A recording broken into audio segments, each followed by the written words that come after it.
Hello, Leo. Welcome to the Plaid Sheep Oracle. So I mean for these readings to be timeless. Whenever you get here, and it will have some message for you. But they are also informed by the time that we are in, and the astrological and societal and other energies. We are about to have a new moon in Aries on March 21st, and it will be at the 0 degree of Aries, the very, very beginning. For many people, right, the new moon in Aries is the beginning of the astrological year.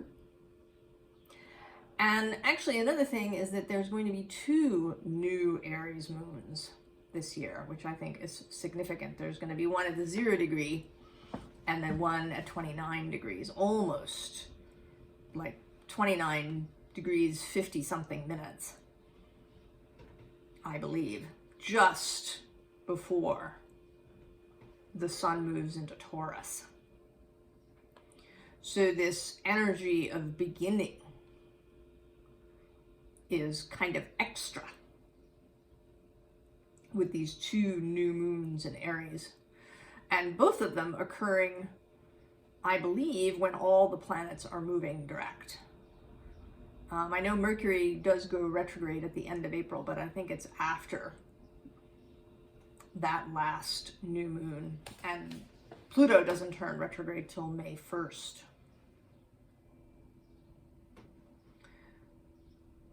So I think that at this moment, right, between this Pisces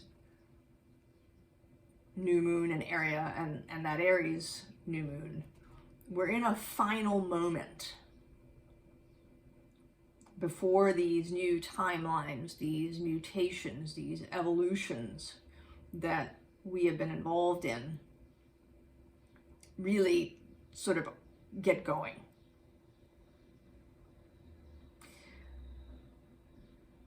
So I think, right, I'm doing one last set of the full zodiac before we reach March 21st. And it worked out that it was one reading every 2 days would be just right. So I'm using my year with Rilke as inspiration. It's poems as well as writings, his letters to a young poet. And yours is a poem called A Hunger Drives Us. A hunger drives us. We want to contain it all in our naked hands, our brimming spences, our speechless hearts. We want to become it or offer it, but to whom? We could hold it forever, but after all, what can we keep? Not the beholding so slow to learn, not anything that has happened here, nothing. There are the hurts and always the hardships, and there's the long knowing of love, all of it unsayable. Later, amidst the stars, we will see. These are better unsaid. And it's from the 9th Duino Elegy.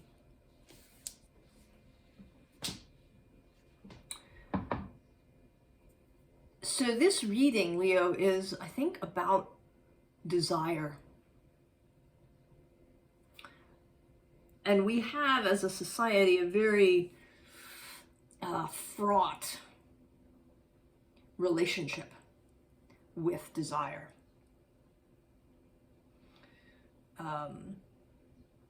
Like so many things, it becomes distorted and twisted by the experiences that we have, and we have to untangle it. And maybe you, Leo, are a representative for untangling the nature of desire.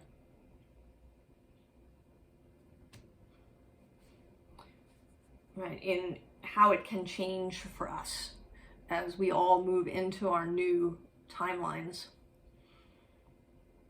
I don't, like all of these signs, I don't think that any of it is just for each sign. Right? I think each sign is coming in as a representative of some aspect of us. And Leo as the sun, the solar sign, the heart-based sign. Right? Gold is what's associated with the sun. And gold is one of those things, right, that we get twisted up about, right? Gold and money and riches. So you begin here with the Empress. And this is a very interesting Empress, right? She's not overflowing with anything. There's a deep stillness to her. She almost seems a bit like a statue. She's not, she doesn't look at all joyful or anticipatory, right? This is not a sensual Empress. She actually feels more perhaps like one might envision Virgo than Taurus, who's often associated with the Empress. And right underneath her is your card, Strength. So again, I think this is about, right, unlocking, untwisting, declouding the essence of these signs from how they get twisted up by societal strictures and norms. So we start here both with the Ace of Fire, followed immediately by the Fool. So these readings, as I've been doing them, have all had this representative in one way or another of this coming beginning, right, of this call. And here, right, both the Ace of Fire and the Fool, right, like the two new moons in Aries, this call to an entirely new way of moving through the world and of seeing the world.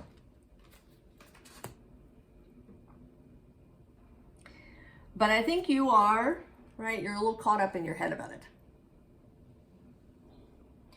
There's something about the nature of desire that is, right, that is spinning you out a little bit. And right now we have the Six of Earth, which is, in its most beautiful sense, right, about balance and reciprocity and, a beautiful give and take, kind of living in the gift, where it doesn't even have to be an even, right, like a direct exchange, right, that you may receive a gift from this person, but then you give a gift to this other person, right, that the give and take doesn't, absolutely have to be a one-to-one thing, right? It can be, through a whole community, right? That there's no need necessarily for a straight line. But, right, we get very tangled up about this.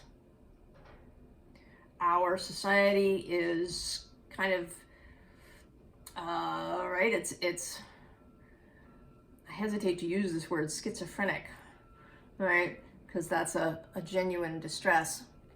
But it's, right, there's so many paradoxes and contradictions that we have. On the one hand, we glorify wealth and everything that you can have. But then on the other hand, right, there's this whole underlying thing about how, you know, wealth is corrupting, and, you know, to want these things makes you greedy and avaricious, and that you're, you know, if you are wealthy, then somebody else is going to be poor. And that makes you, right, that makes you a bad or even evil person. So we have this, right, this twisted up sense of desire. And it is true, right? You can't take it with you. But of course you don't need to. Nor does your soul want to, right? Your soul is not interested in taking the stuff with them.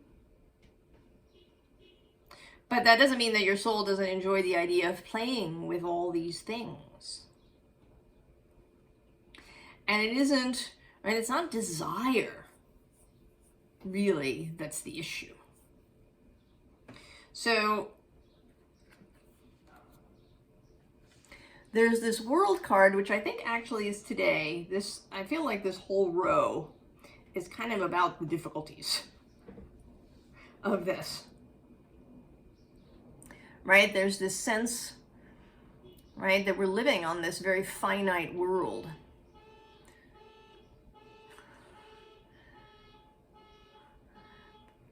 There's this 8 billion of us, right, that are living on this finite world. And, right, that we have to be very careful, right, that there isn't going to be enough for all of us, right? If you have a lot, then somebody else is not going to have very much. Plus, we're gonna, you know, destroy the environment and destroy the world, and you know, terrible things will happen, and the environment will collapse, and you know, we will have destroyed this beautiful blue marble in our greed and our need to have more and more and more.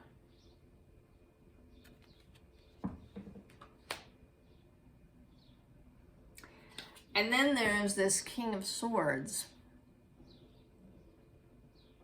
who feels a bit like, right, there's something sort of predatory about him today, right? He fits in with this idea, right, that we're all wrapped up in numbers and logic, and we only see, you know, these beauties of earth as resources that we can exploit and use, and that, you know, a forest isn't a gorgeous place, it's, you know, so many feet of timber.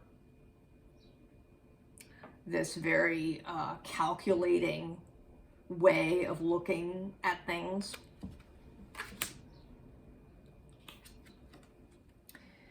And then this Chariot, which to me, I mean, right, there's 2 lions, right? So this may feel to you, right, the, right, it calls to mind that, right, that story about the 2 wolves and which one do you feed. But more particularly, there's this centurion-looking guy recalling the Roman Empire that rolled across the ancient world, right? Was one of the empires. There's been so many. And how empires exploit and use and take.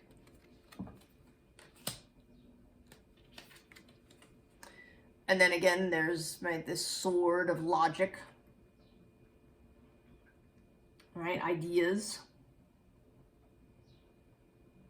right? Making everything too simple, right? That it's just a matter of numbers.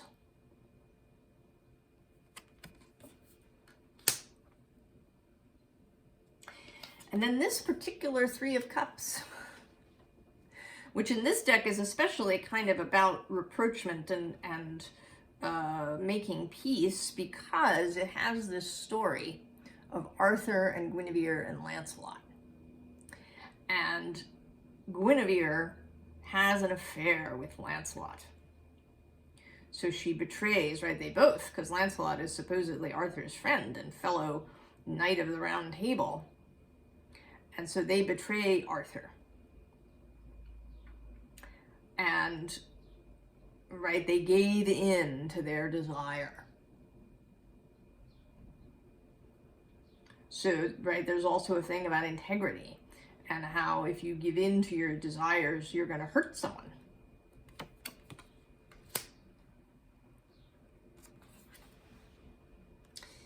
And then the Wheel of Fortune, right? So there's also this idea, right, of luck and fortune and the wheel turning, and, you know, sometimes it, you know, turns down and sometimes it turns up, and that we don't really have any control over what comes into our life. That it's really just, you know, just luck, right? What, you know, the family you're born into, and, you know, where to go to school, and who you know, and, you know, what happens to you in your life is really just luck. Or perhaps, you know, it's fate. That it's locked in by the movement of the planets and the stars, that there's nothing you can do about it. So there's all this, right, this messaging around desire, right, around unfettered wanting, around Mars, kind of gone wild. And yet, right, this isn't, right, this message is that is, right, that's the distorted version of desire. That's about fear, right? Fear of lack, fear of being left behind, fear of rejection. You know, wanting things not from the heart, not from a sense of joy and adventure and generosity, but from a place of grasping and fear and, you know, wanting wealth because wealth confers power, and power, you know, can keep you safe. Or, you know, wealth is a way to, you know, have friends, right? Because people will like you if you have money. Right? Wealth gives you control. All of these things, right, are distorted reasons, right? This isn't really desire. This is fear. Mixed up with shame. Right? Wanting things, right, to keep yourself safe. To, you know, keep yourself away from rejection and abandonment.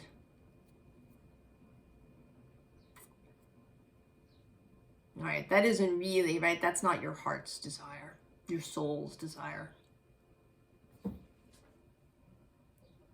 So, right, what we want, right, is, right, this awakening of what is true, right, what is true desire.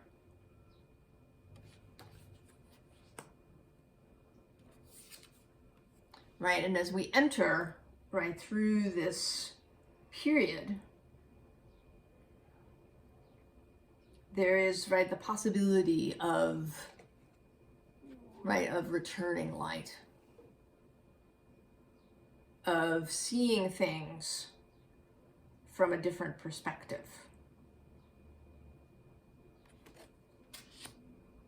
From seeing things anew.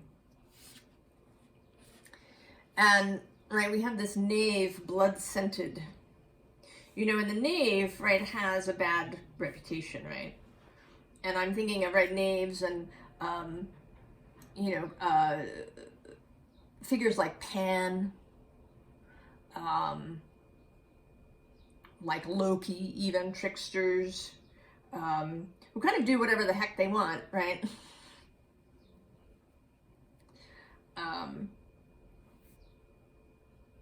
Right, in spite of what happens. Right, that's the idea of the knave. But if we don't think about them, right, if we think about them more from a childlike perspective, right, following, right, that they are following an inner call, an inner voice, and that there's a place, right, for the trickster. Society kind of needs the trickster. Right, that becoming really acquainted with desires, and all of them, all the way through, right? The desires that feel really light, right? Like you might have, you know, a desire to start a business that helps people, or start a charitable organization. You might have a desire to start a family, you know, to really, right, to have a joyful life experience with, you know, lots of other people in this big family. And then there are desires that, right, that don't feel that way, right, that feel like maybe they're dark, like having a lot of money.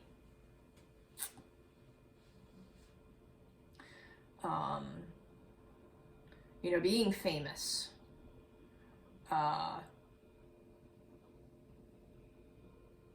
You know, being powerful in some way.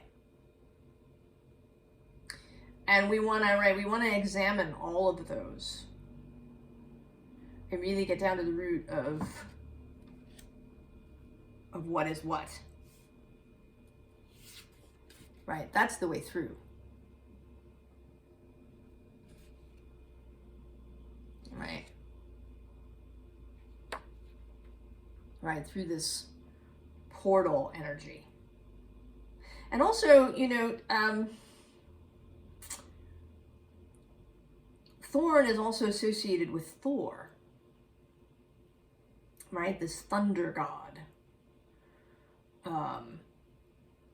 who has a very kind of Mars aspect. And that, right, that Mars energy also has now a really bad name in our society, right? We think of it as war and patriarchy and all of these awful things, right? Testosterone is evil. And that is also, right, a twisting up, right? That's Mars gone wrong, right? His real energy, right? The energy that allows, right, a mushroom to punch its way out through the soil. That is that rising Aries fire, right? That allows us to do things in our life and allows us to have desire, right, across the board, for, right, just a desire for life, right? That, you know, inspiration when you wake up in the morning, and where you want to leap out of bed and, you know, just rush into your day because it's going to be so exciting and interesting. Right? All of that is Mars energy. Right? The physical body feeling really healthy and vital. You know, having good muscle tone and energy in your body. Right? Mars and Jupiter.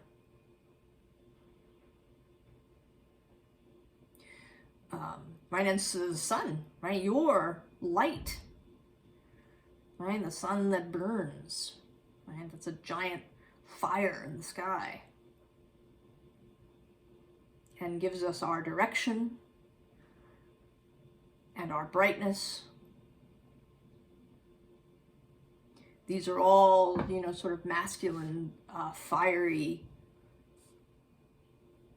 energies. And even Saturn too, right? Structure, having, you know, having a plan when you need a plan.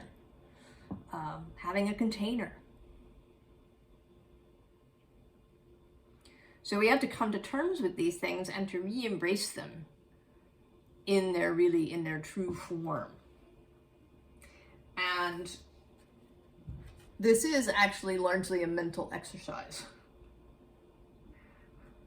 right? I'm getting sort of a hanged man vibe from this octopus today,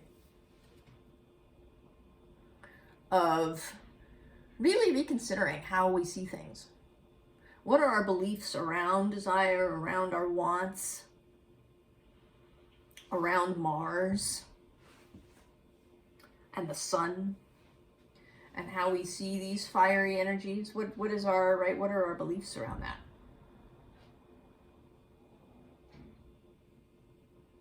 And how can we see them differently? And then we get the Fool again. And this time in an especially childlike aspect. And then the Emperor. So again, this double Aries energy. And this juxtaposition of youth and elderhood, right? Keeping this youthful view, right? That's been a theme throughout these readings, is this balance between youthful, student, novice, beginner mind, wonder-filled, curious energy, and then this mature, solid, responsible, capable, caring, right? Like father kind of, father and mother, right? Parental, really true parental energy. Right, and that gives us the ability to see, right? To look at things from that upper big picture perspective that we've been asked to consider, invited to consider. And right, and that view, right, allows us to find the egg. Right, really the egg. Right, our real desires. The desires that belong to our heart, right? This golden egg card is associated in this deck with the heart chakra.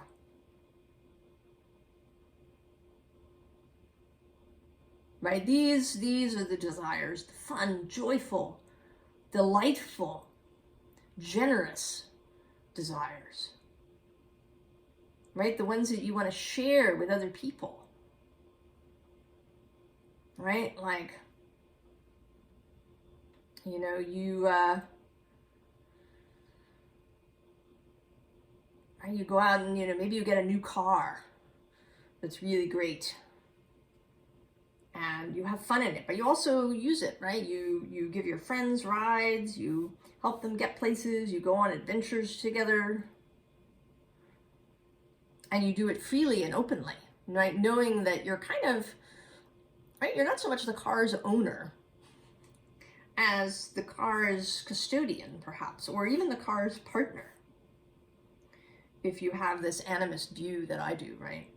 That you don't just choose your stuff chooses you. So you partner with that car,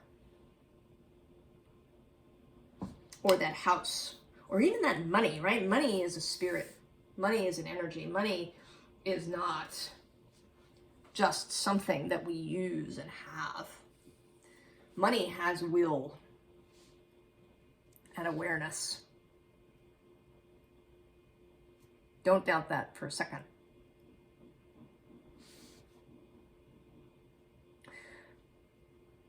All of it, right, is here for us to partner with.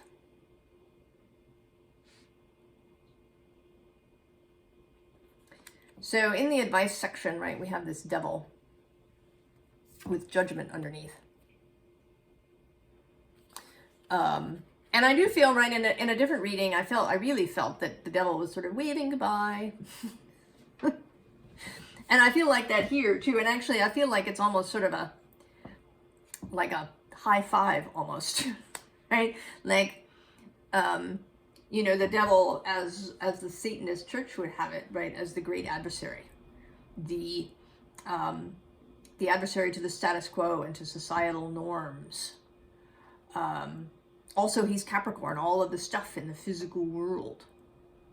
Saturn, right? What we have, what we use, what we touch, right? What we experience sensually, right? That gives birth to our desires, right? Like, you know, eating a ripe peach, right? You know, juice just running down your face. You know, this is, right, desire. So advice, right? Here you are sitting under the tree. Take the cup. I mean, that's been my message repeatedly for the last many months. Just take the cup.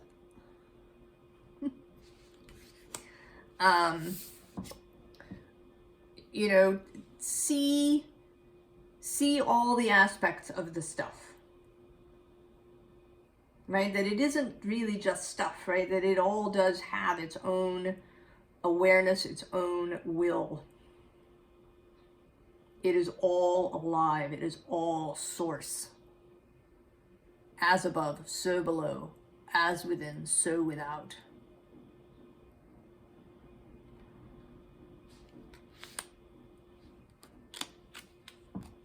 And then take that cup and give it to somebody else.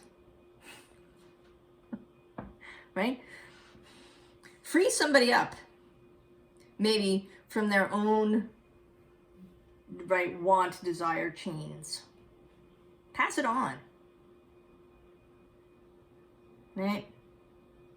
Pass it on.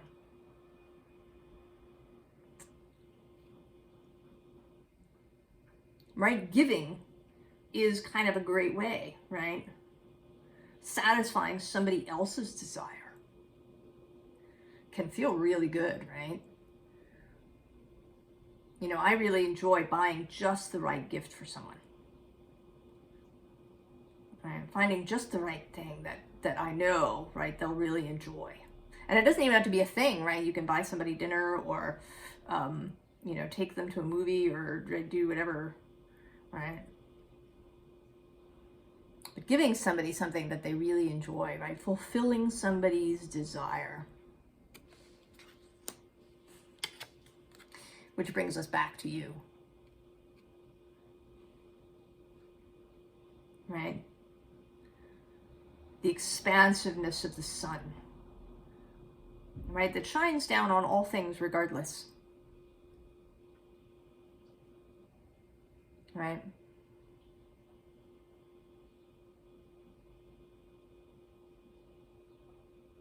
You are here, right, to be yourself, to shine in whatever way you would like to and desire to, right? Because maybe that's really the desire, just to be you,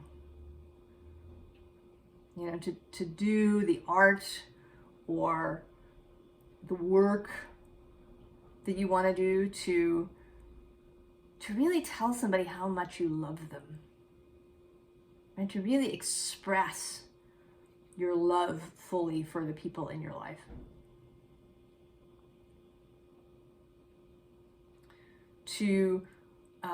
And to love, just right, to love, to be open, to have that childlike view of the world as a beautiful and benevolent place.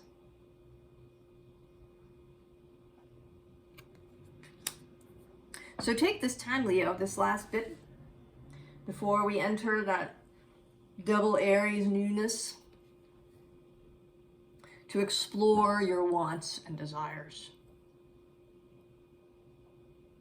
You know, what it is that you really want. It may not be stuff at all, right? It may not be these things, right, that you can take with you somewhere in physical form. They may be internal, emotional expression desires.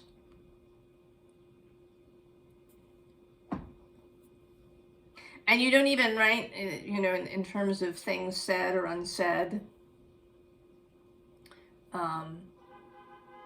You know, it may not be about that necessarily, or it may be, right? Maybe it's about expressing your needs to somebody. Think, right? Think, explore, you know, maybe fulfill one of your own desires or fulfill somebody else's, right? That could be a fun thing to do. Just go around fulfilling others' desires and see how that feels.